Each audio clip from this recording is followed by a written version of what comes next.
Ya, Bang Putra, apa sih sebenarnya urgensi dari transformasi perpustakaan berkaitan dengan pembangunan ekosistem digital nasional dalam pandangan Bang Putra? Silakan. Iya, kalau dengar Pak Syarif tadi cukup membanggakan ya. Saya kadang-kadang kalau mendengar tadi berpikir ini perpustakaan nasional jangan-jangan lebih progresif dari liputan6.com ini. Ya. Iya ya. Coba Mas Wayan dengerin dari tadi kan ya. Itu kayak Iya. mendengarkan direktur utama liputan6.com plus tuh, luar biasa kan. Dan ini jangan Sudah salah loh, secanggih ini itu lembaga ya. pemerintah loh. Ini lembaga pemerintah dan Pak Syarif tadi akhirnya buka kartu ternyata latar belakang IT gitu ya. Tapi tidak semua yang latar belakang IT mengerti kebutuhan sosial. Jadi ini kan perkembangan teknologi kita kan yang tadi disampaikan oleh Pak Syarif terkait dengan era revolusi industri. Ini kan begitu cepat ya mempengaruhi kehidupan kita ya. Berbagai aspek ya, terutama aspek literasi ya. Kalau kita lihat pandemi COVID-19 selama 2 tahun terakhir ini mempercepat proses itu ya, Kita lihat saja bagaimana anak-anak sekolah mengakses informasi dari rumah mereka karena mereka harus belajar dari rumah. Belum lagi mereka yang biasa ke perpustakaan sebelum tahun 2019 itu mereka harus menggunakan membaca buku secara online, dan ini pertumbuhannya sangat tinggi sekali. Nah, penguasaan literasi yang baik ini akan membantu manusia secara personal dan komunal dalam menghadapi dunia virtual, Internet of Things yang seperti kita ketahui, yang semakin terus berkembang. Nah, di era revolusi yang tadi kita sampaikan tadi adalah masyarakat ini tidak hanya dituntut menguasai kemampuan membaca dan menulis, tapi juga literasi big data, literasi teknologi, dan literasi sosial.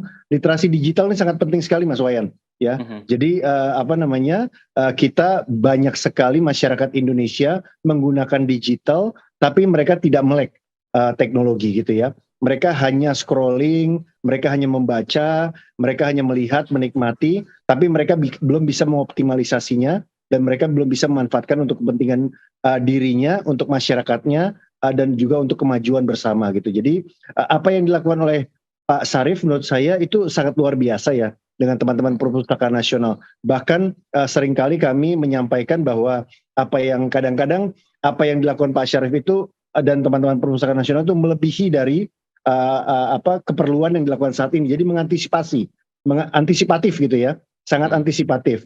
Meskipun anggarannya sangat minim sekali. Nah, dalam hal ini memang Pak Syarif ini adalah salah satu mitra favorit kita gitu ya kalau di Komisi 10, karena memang dengan anggaran yang kecil ya, anggaran yang terbatas gitu, tapi punya pandangan visi yang jauh ke depan yang menurut saya kalau dikolaborasikan dengan banyak pihak yang seperti beliau lakukan sekarang, ini sebenarnya bukan hanya tergantung pada anggarannya, tapi kuatnya nanti di kolaborasinya. Nah, untuk itu apa yang disampaikan tadi terkait dengan transformasi di perpustakaan nasional, ini juga perlu kolaborasi dari semua pihak, terutama dari pihak Pemda, ya, komunitas literasi, penggiat literasi, dan stakeholder lainnya. Upaya transformasi dalam rangka ekosistem digital nasional sejatinya adalah gerakan sosial yang melibatkan seluruh komponen masyarakat. Jadi ini adalah sesuatu yang memang tidak mungkin hanya sekedar kita wajibkan, tapi yang seperti Pak Syarif tadi sampaikan, ada keuntungan dari masyarakat digital. Coba kalau kita simak tadi yang disampaikan, viewernya mereka bertambah, gitu ya. Mereka lebih resourceful. Bahkan syukur-syukur pembuat konten itu nanti akan mengacu bahan-bahannya dari bahan perpustakaan nasional.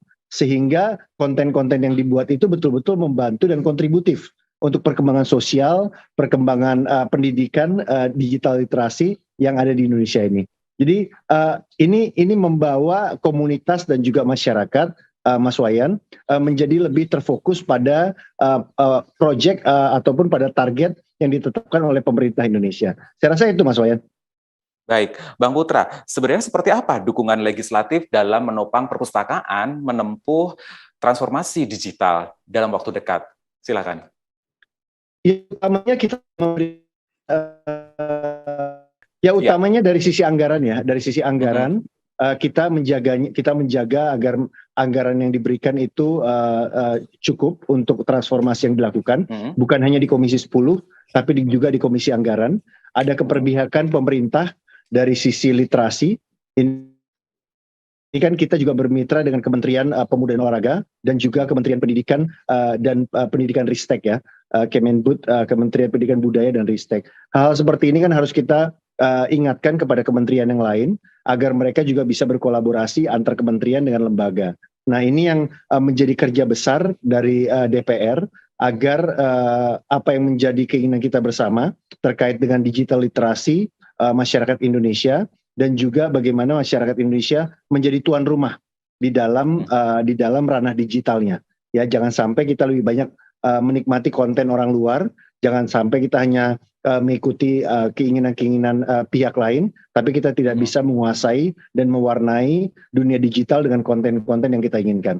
Ini yang paling penting. Dan tentunya juga kita melakukan pengawasan dan kita menyerap aspirasi dari masyarakat.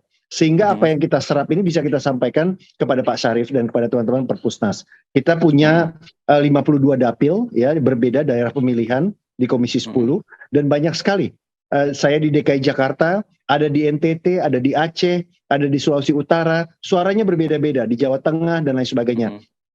Ini yang menjadi masukan yang luar biasa buat teman-teman Perpustakaan Nasional terkait aspirasi sehingga Pak Syarif dan teman-teman di Perpustakaan Nasional bisa mendapatkan masukan yang real dari lapangan untuk membawa kemajuan bagi perpustakaan nasional dan literasi digital di Indonesia. Bang Putra, koreksi kalau saya salah, saya mengutip beberapa data, di antaranya adalah beberapa stakeholder, masing-masing kementerian memiliki program literasi yang berjalan secara parsial. Di sini saya kutip ada Kementerian Pendidikan dan Kebudayaan yang memiliki gerakan literasi sekolah, kemudian Kementerian Keuangan Republik Indonesia dengan literasi finansial, dan juga Kementerian Kominfo dengan gerakan nasional literasi digital. Mungkin masyarakat juga agak bingung, apakah ada saran dari Bang Putra terkait bagaimana kementerian-kementerian ini bisa bersinergi dalam meningkatkan literasi nasional masyarakat Indonesia?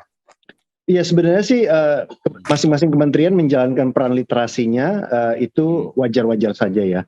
Yang paling penting adalah bagaimana antar kementerian dan lembaga mereka betul-betul mencapai satu target yang sama. Presiden Jokowi sejak periode pertama, periode kedua mengingatkan bahwa target itu bukan target kementerian atau lembaga, tapi yang menjadi target adalah target presiden gitu ya.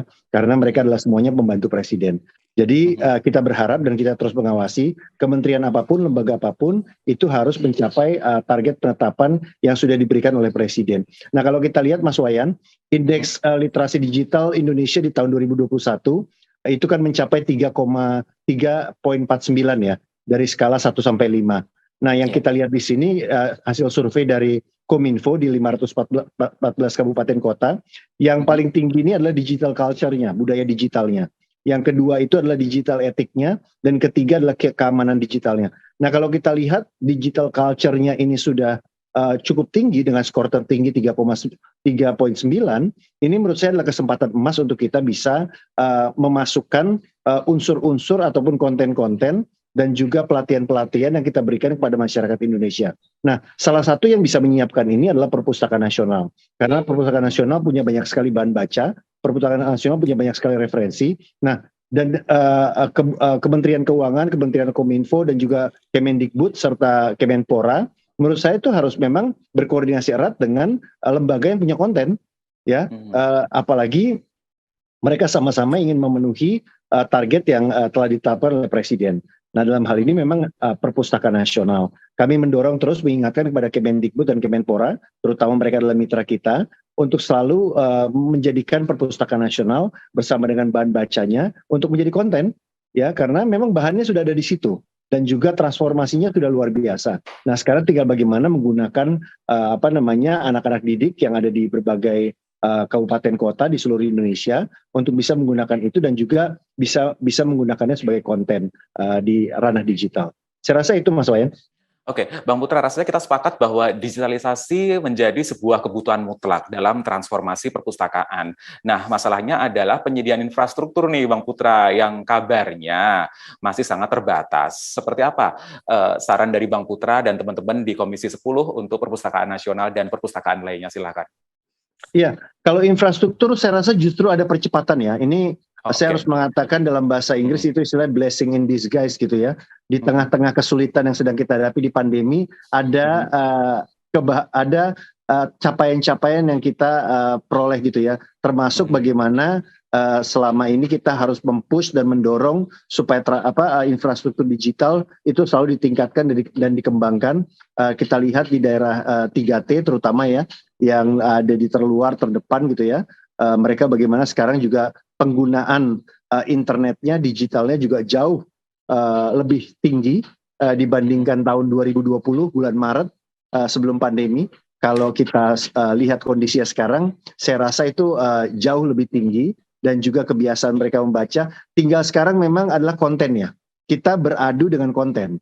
Ya, bagaimana merangsang anak-anak muda untuk membangun konten-konten yang produktif, konten-konten yang bermanfaat untuk masyarakat banyak gitu ya. Tidak hanya mengkonsumsi konten-konten yang ada. Ini yang paling penting. Nah, sekali lagi saya mau mengingatkan kepada kita semuanya bahwa kalau kita mencari acuan terhadap konten, ya memang acuannya itu adanya di Perpustakaan Nasional, gitu ya. Kita tidak bisa, tidak mungkin mencari acuan menandingi yang dimiliki oleh Perpustakaan Nasional. Nah, kekayaan itu kan ada di konten. Kalau infrastruktur, kalau menurut saya 2 tahun terakhir ini sudah pesat lah, kemajuannya luar biasa. Karena memang harusnya kita belum sampai sini nih. Ya, kita kalau nggak ada pandemi nggak mungkin diwawancara Liputan 6 pakai Zoom nih. Ya, saya rasa kalau nggak ada pandemi nggak ada Zoom gitu kan. Nggak ada pertemuan digital. Saya tadi berpikir kita bakal ketemu Pak Sarif fisik gitu ya, di wawancara liputan6.com gitu kan ya. Saya udah lama ya, tapi karena ini kita bisa menggunakan teknologi dan Zoom. Nah, jadi ini yang harus kita manfaatkan ya. Lagi-lagi sekali lagi langkah dari Pak Sarif dan teman-teman Perpusnas tidak akan mungkin bisa sukses kalau tidak bersama dengan kementerian dan juga pemerintah kota, kabupaten, dan provinsi yang memang betul-betul memiliki masyarakatnya. Sehingga konten-konten yang kita miliki itu betul-betul bisa mewarnai dunia digital. Ini kan di awal Pak Syarif bilang kan bahwa kita ini kebanyakan konten. Ini masyarakat ini penuh dengan konten. Saya mungkin karena mantan wartawan, karena Pak Sarif tadi udah bilang latar belakang IT gitu ya. Saya mantan wartawan. Ketika Ratu Elizabeth meninggal dan saya mendapatkan informasinya dari Instagram, akun Instagramnya televisi Amerika Serikat, saya tidak langsung percaya. Saya harus ngecek ke akun Instagramnya televisi Inggris. Contohnya misalnya BBC. Begitu BBC menayangkan baru saya percaya. Jadi tidak semudah itu membuat saya percaya terhadap satu informasi gitu ya. Kalau ada yang menayangkan tiba-tiba .com mana, saya pasti harus buka Liputan 6 misalnya gitu ya. Buka Liputan 6, oh kalau Liputan 6 saya percaya karena jelas ya, pemimpin redaksinya jelas, direktur utamanya jelas, presenternya jelas, semuanya jelas. Tapi kalau tiba-tiba ujuk-ujuk ada yang menayangkan, nah, tapi kan ini tidak terjadi kepada semua orang.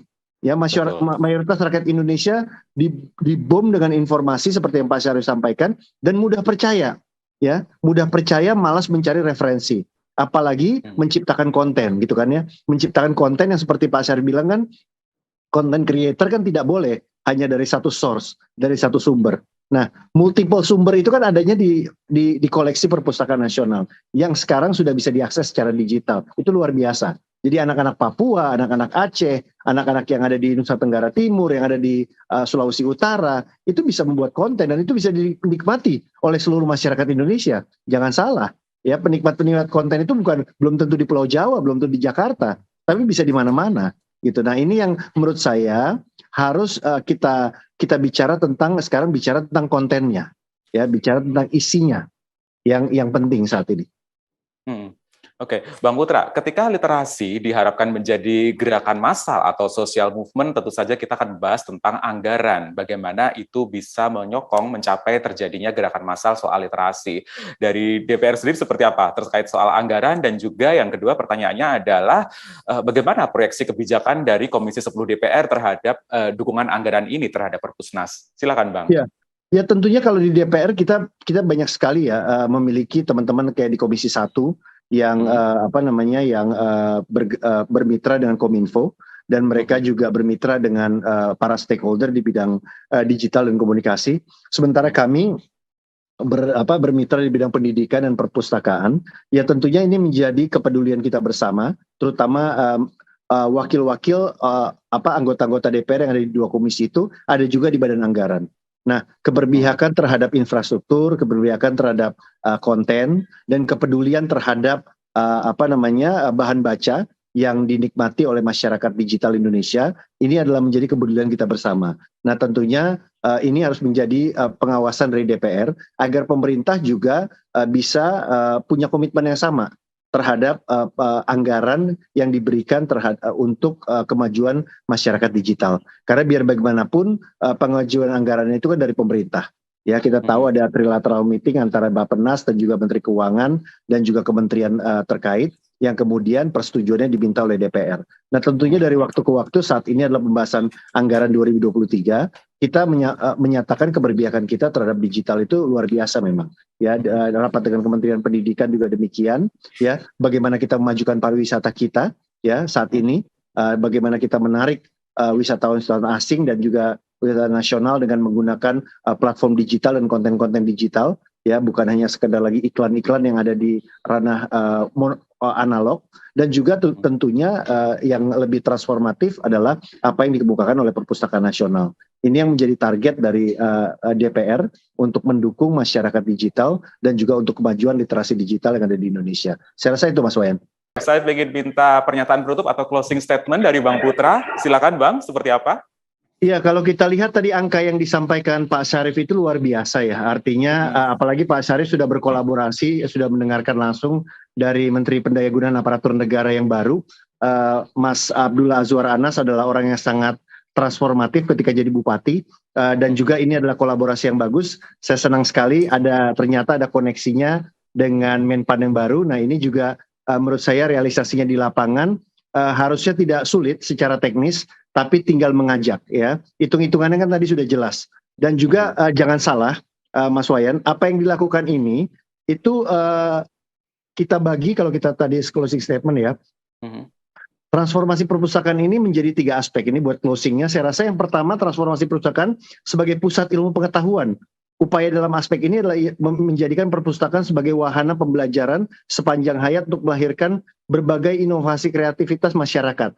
Ini yang tadi terkait dengan konten. Jadi Pak Syarif itu masih dalam koridor Perpustakaan Nasional. Yang kedua, transformasi perpustakaan ini sebagai pusat kegiatan masyarakat. Jadi masih membawa masyarakat untuk ada di dalam perpustakaan itu sendiri. Dan ketiga, ini untuk pemajuan kebudayaan. Ya, upaya Perpustakaan Nasional ini untuk pelestarian dan perawatan khasanah budaya bangsa. Nah, jadi kalau kita bicara digital, bukan berarti kita lari dari 3 aspek itu. Justru saya melihat transformasi digital ini mempererat ya 3 aspek itu di dalam Perpustakaan Nasional.